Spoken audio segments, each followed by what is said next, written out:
Robert F. Kennedy Jr. has filed to run for president as a Democrat. Meanwhile, another Democrat, California Governor Gavin Newsom, is practically measuring the drapes in the Oval Office. That is, of course, after he finishes with the hair gel. Recently, he embarked on a countrywide tour, including a trip to Florida, where he criticized Governor DeSantis, all while Newsom's home state of California continues on a downward spiral. Late Tuesday night, the millionaire founder of Cash App was stabbed to death in San Francisco. His tragic death is now shining a bright light on the deteriorating conditions in Newsom's state. Here now with reaction, Fox News contributor Leo Terrell and host of the Just Listen to Yourself podcast, Kira Davis. Two of my favorites, two of your favorites, of course. Kira, let me start with you, because what is so heartbreaking about this latest news about San Francisco, a beautiful city. California is my home state. Beautiful state, a remarkable place to live, being destroyed. And this young man in his 40s had already moved to Miami, having complained about the deterioration of San Francisco, goes back for a couple days for business and gets murdered. What do you say to people because this doesn't seem to be a one-off? What do you say to people who ask you what is going on in California? It's not a one-off. This is the result of decades and decades of Democrat policy, and they've been led around by the no's, by the Black Lives Matter movement and the defund the police movement. And now all of those chickens are coming home to roost. I find it grossly insulting that Gavin Newsom has been traipsing all over the country, yelling at other states who are doing just fine about their business. There isn't a single person in America who would look at California right now and say, yes, I choose that crime. I choose that homelessness. I choose the debt. I choose the $6 gas. I choose paper straws. There's not a single person in America who's looking at us going, that's what I want. And yet Gavin Newsom is out there running everyone else down instead of coming home and leading our state. Not that we miss him, Tammy. Right. I was going to say it's like the legislature isn't any better. You know, Leo, out here, I see the commercials about it's California. Come to Hollywood. Look at the palm trees. And, you know, the weather is usually really great.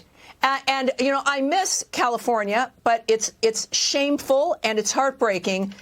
Both of you are in California. Leo, when it comes to someone like Newsom, someone who could actually make an impact, what is wrong with someone like that? Why does he not reverse things to make things better?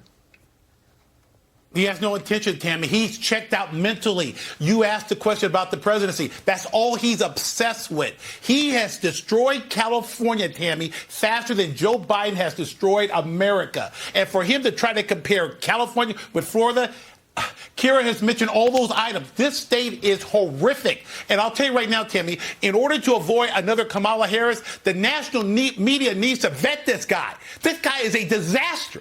He's an outright disaster, and the national media needs to go after him and show the record of California. It is horrific. It's embarrassing.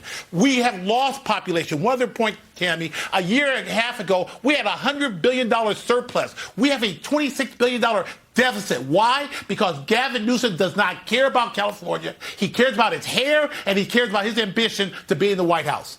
You know, I'll tell you, Kara, there's this sense that Americans don't matter, or there's a kind of contempt that this is like some board game and that they get to fail upwards. And he is attached to what's known as this Sacramento, Washington, D.C. pipeline with Nancy Pelosi. Is that still operating? Can he expect the Democrats to just, you know, elevate him up in this regard?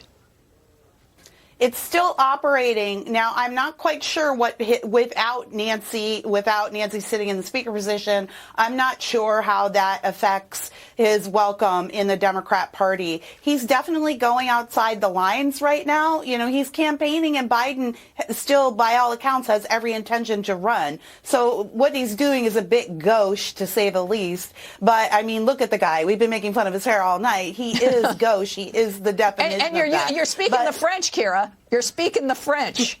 I like the word you used, Tammy. You said contempt. And that is exactly the attitude that Gavin Newsom has towards the average American. Yes. I'm going to make a proposal. The two of you should team up and shadow Gavin Newsom wherever he goes for interviews. Be his shadow. All right, you guys, thank you very much. Leo, Kira, great stuff. Thank you.